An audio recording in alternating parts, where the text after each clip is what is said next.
Got to bring in Leroy Hoard. Leroy, pick us up, man. We're in a down mood because of what happened with the Browns Sunday and what happened with the Guardians last night. So you're a pick-em-up guy. Make us feel better about life right now. Hold on. The hardest thing to do in sports is to acknowledge that the other team was better, and I think when you see that, and the interesting stat of the Yankees batting 180 and hitting 9 home runs, like if you said to me the other team batted 180, you would say, hey, we did well. Yeah, that's an L for the 180. Sure. Right. So I just think they're not quite there yet. The thing that the Yankees hurt you with is there's two things when you watch the Yankees play.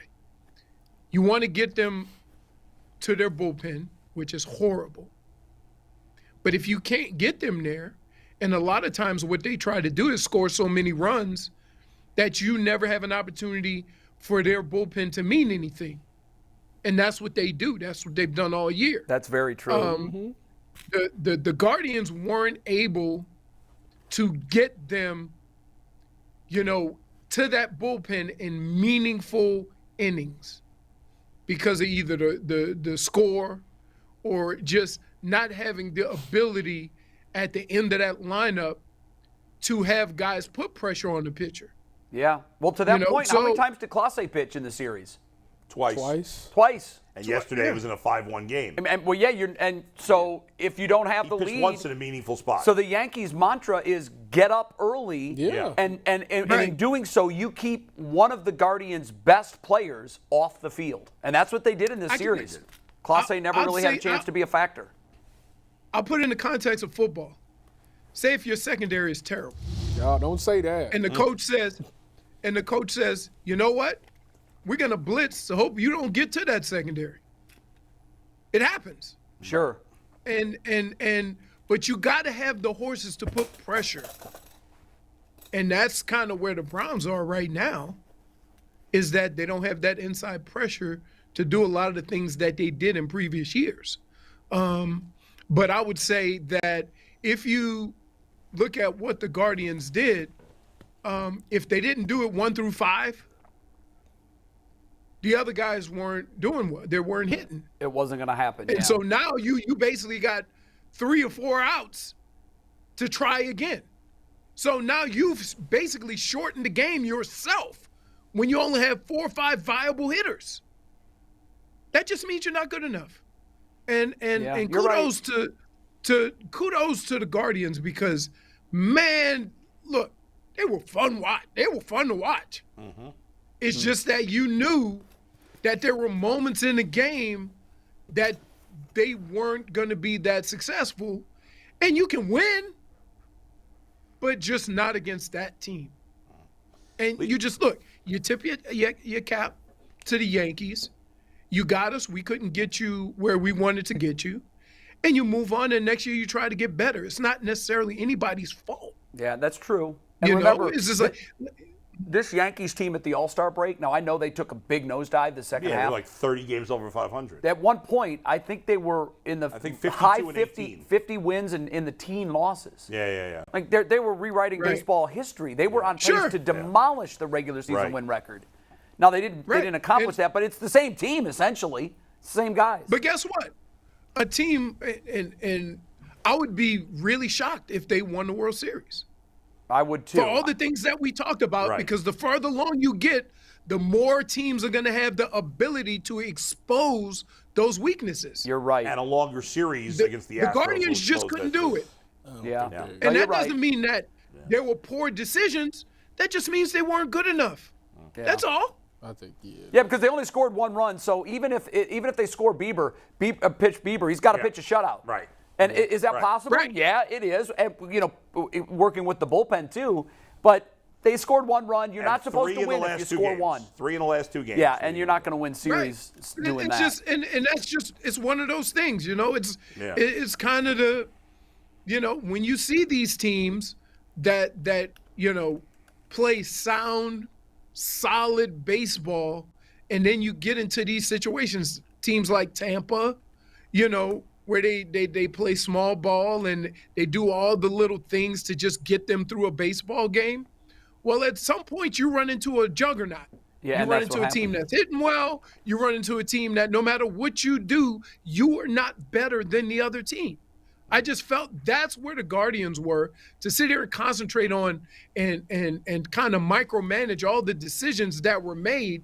At some point, you have to just, look at that fact. Yeah. They were better. You're right. Well, hopefully the Guardians will be better next year. Leroy. Yeah. Sure. Let's you mentioned if you have a bad secondary. The Browns right now have a bad secondary. I mean, let's face it.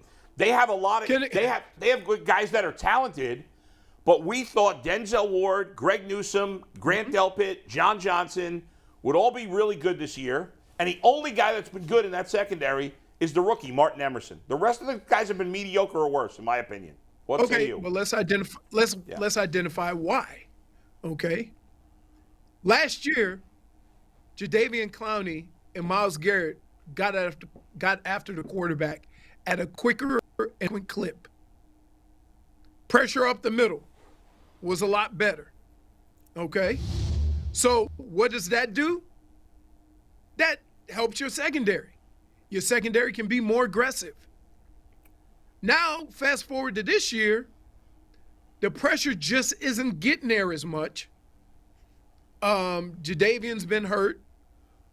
Myles has missed the game. He's fighting through some stuff. So there's more time to throw the football. I don't care how good your secondary is. You give somebody 5 seconds, 3, 4, 5 seconds to throw the football. Guess what? You can have the best secondary in the world. They can't cover all that space. And these guys haven't been used to covering a lot of space because of that pass rush up front.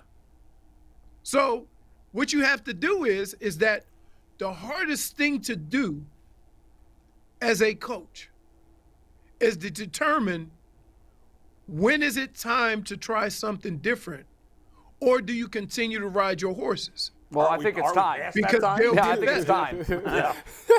Right. I agree. Yeah. I agree. I just think football is very simple unless you complicate it. I agree. And it works like this.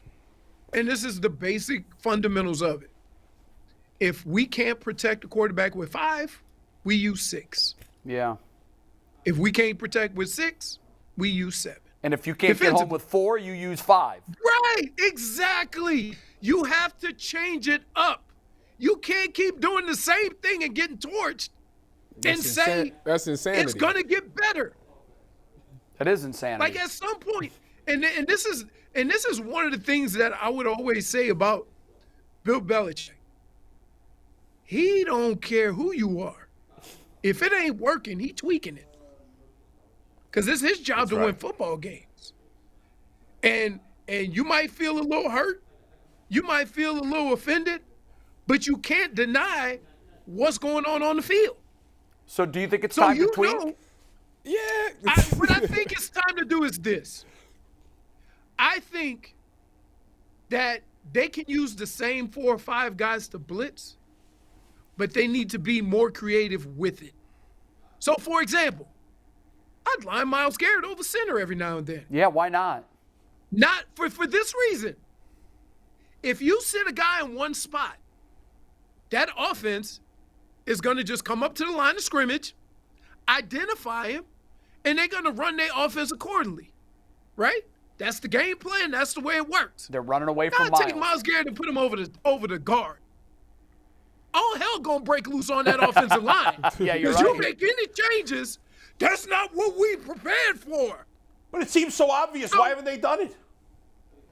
Because people are stubborn, man. I played here. I played for a coach that football was fluid. Football was adjusting to situations and circumstances during the course of a game. Some coaches don't necessarily believe in that. Some coaches feel like you have to have faith in your team that they'll get better at it. But I would rather make that decision to make some changes before you're like 2 and 6 or 7. Yeah. Leroy, let me ask you this. Now, coming into this game against the Ravens, you know, their pass defense is horrible. Do you put the game in Jacoby Brissett's hands, or do you just ride it out with with Nick? Let me tell you something, man. I get tired.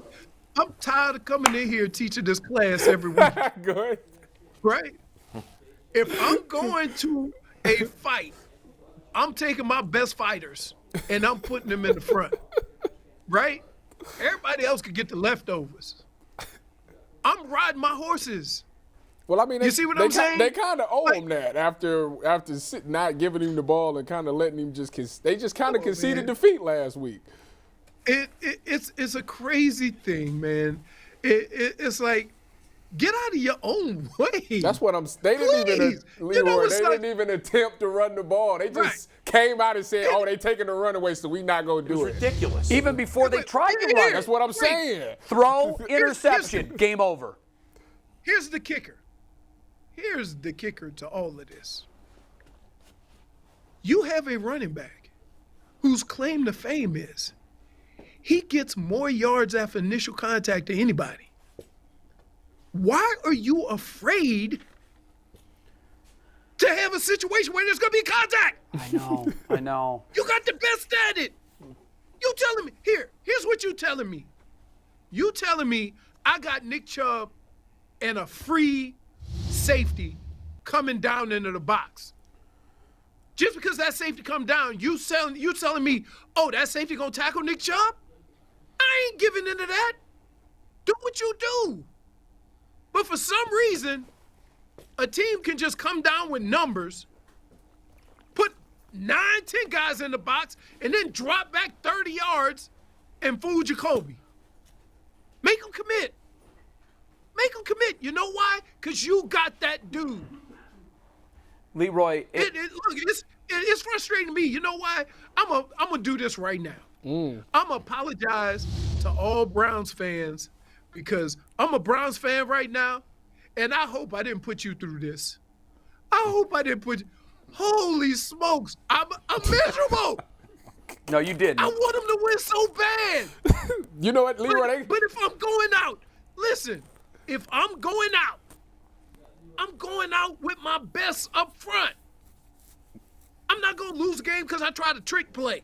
Leroy, I'm not going to lose a game because I tried to a fake punt or something or went for it on 4th and 2 at my own 30. They got to find a way to win again, Leroy. If I lose a game, I'm losing the game 4th and 1, ball on the 5, and I give it to Nick Chubb. Well, Leroy, hold on 1 second. We got bad news on the Browns front. This just coming in. Wyatt Teller in a walking boot said his calf injury feels similar. Strain that held him out for multiple games in 2020. Said he probably will not play Sunday. So one of their, two best offensive linemen and probably their best run blocker out for the game.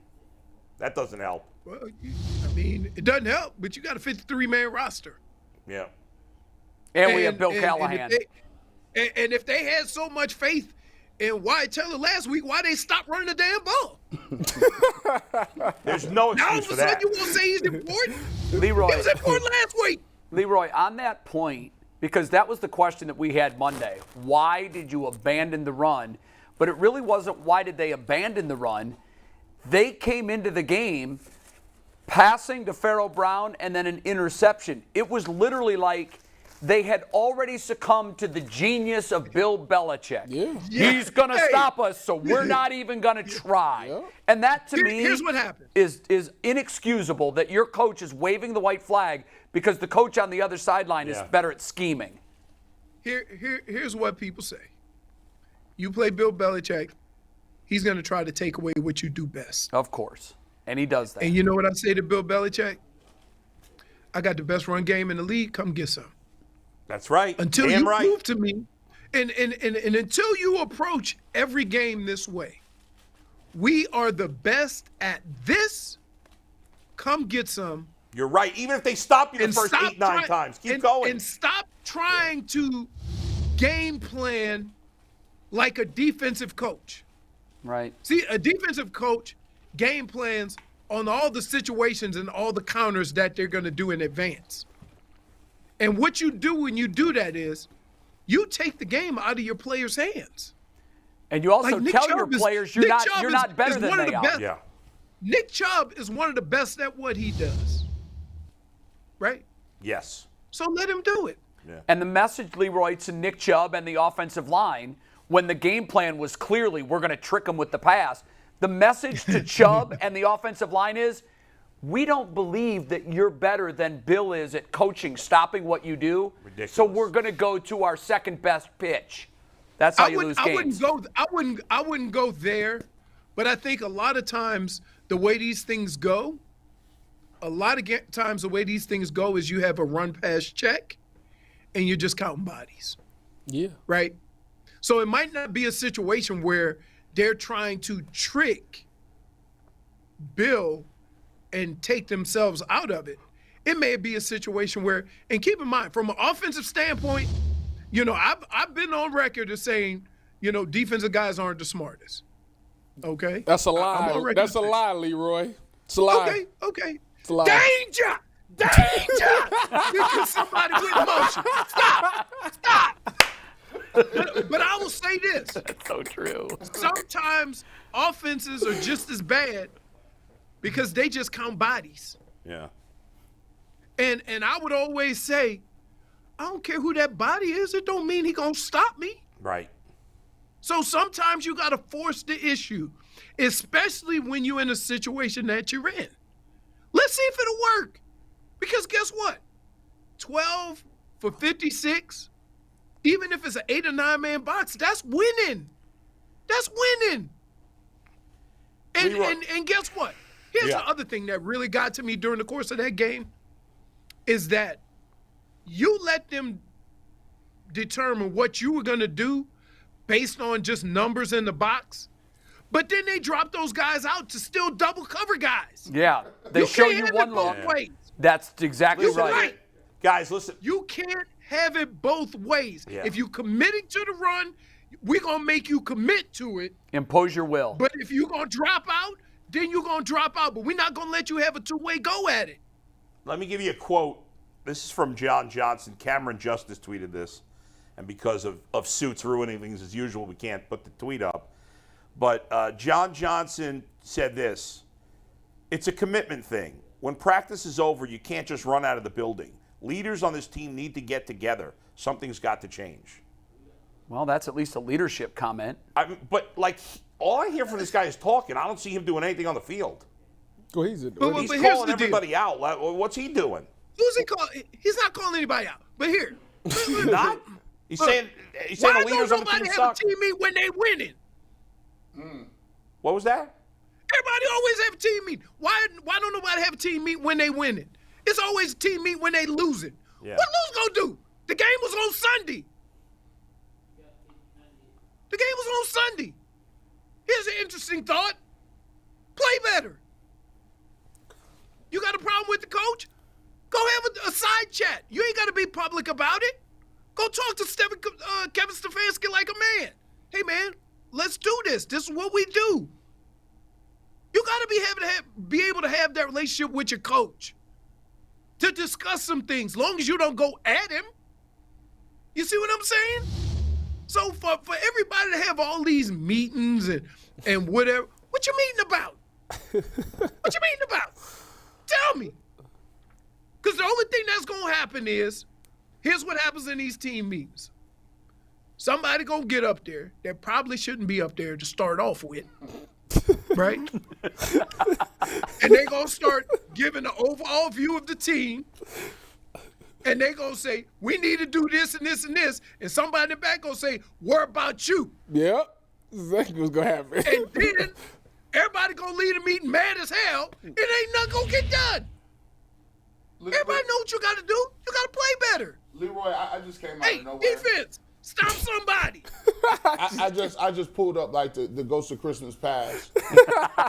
Look, they was like, first of all, we're glad you're okay. Yes, I pulled up like the Ghost of Christmas.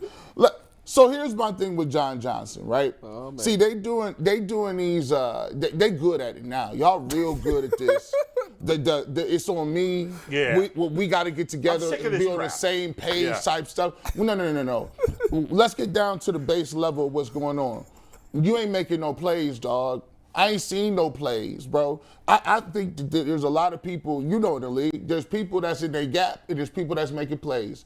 These people just want to be in their gap.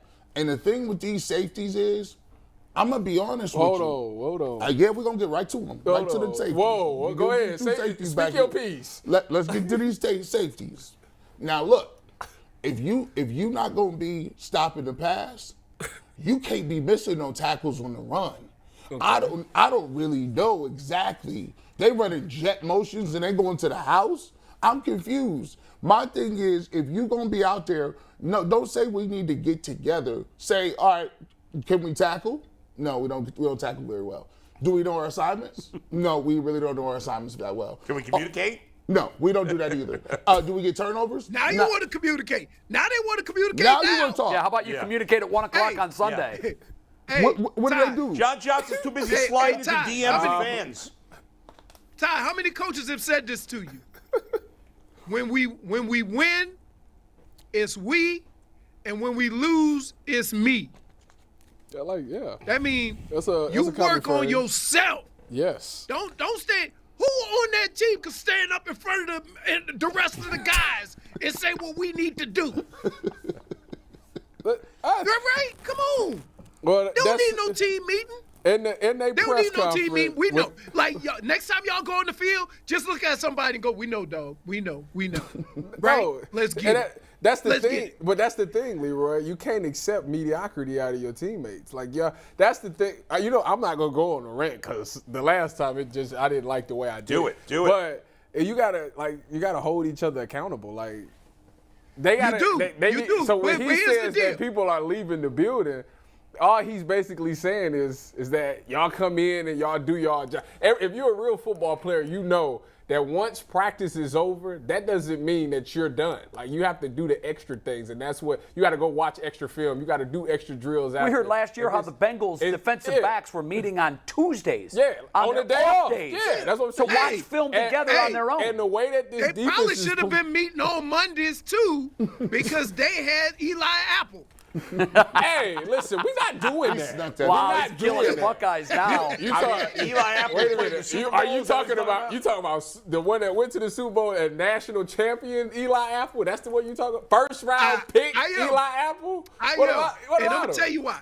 You know why I got beef with him? He tried to trash my city. He tried to trash my city. Yeah, he said who they is better than who that. That's true. No, he said the food ain't even that good. No, And I replied. Well, he's crazy Wait. there. I mean, So wait, he sent out a tweet. He said the food in New Orleans is not even that good. I don't know why they so excited about it. I said you would have enjoyed the food if you had played a little better corner. Just saying. Food is great after victories. All I'm gonna say is this: the man is in the league. He's a starting quarterback in the NFL. He's a first round pick. He's a national champion. He's been to this. That's more than a lot of corners in this game could play. I'm not gonna never take away from his accomplishments. It don't mean I ain't gonna talk trash. Do you? One, No, he you got trashed to. my city. He trash And talk two, us. he went to Well, not Ohio us. State. What the hell you think gonna happen? I'm not gonna be nice. Why not? You cool with me? For reasons I explained. See, and he went to Ohio State. Leroy, before we let you go, I've got one question for you, and it's a big one because Yes, the sir. worst thing you can say about a player is the player has quit. Have you seen any quit in the Browns this year? Because that is always an indictment on the head coach. Are you seeing that or not? I hate when people say that. I know. And I'm gonna tell you from this standpoint.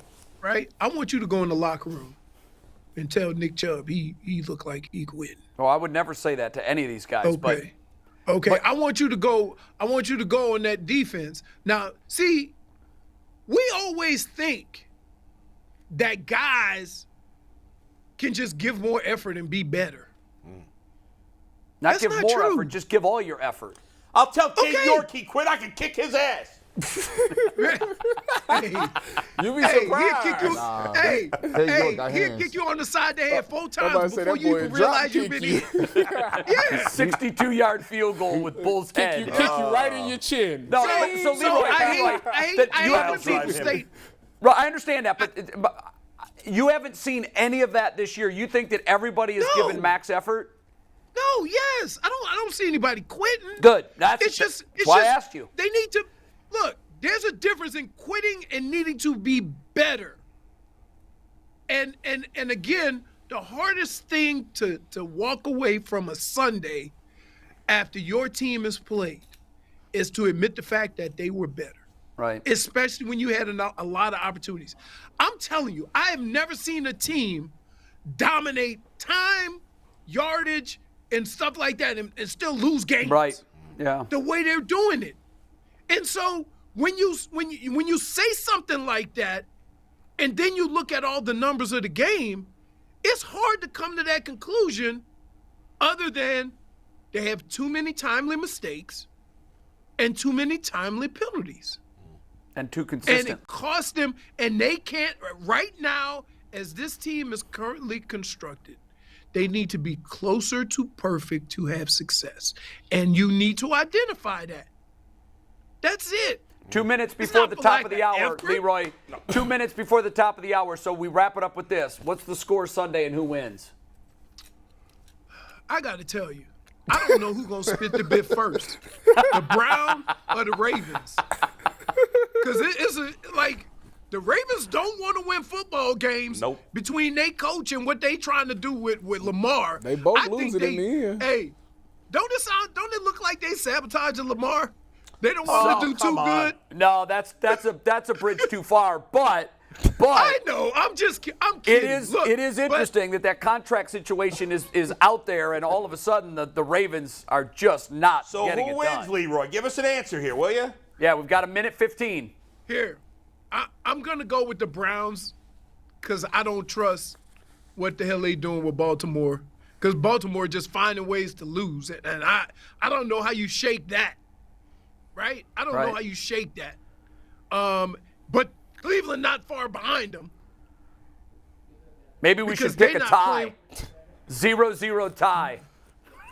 Hey, here, under no circumstances does a Cleveland Browns Baltimore Ravens game end in a tie. I agree. Yeah, I wish. I don't care what you do. I don't care if the league call it a tie. Keep playing. Go out in the parking lot and finish it. That's right. Thanks, Leroy. Leroy, you're the best, man. See you later. Have a great week. We'll talk to you next week. Leroy. At least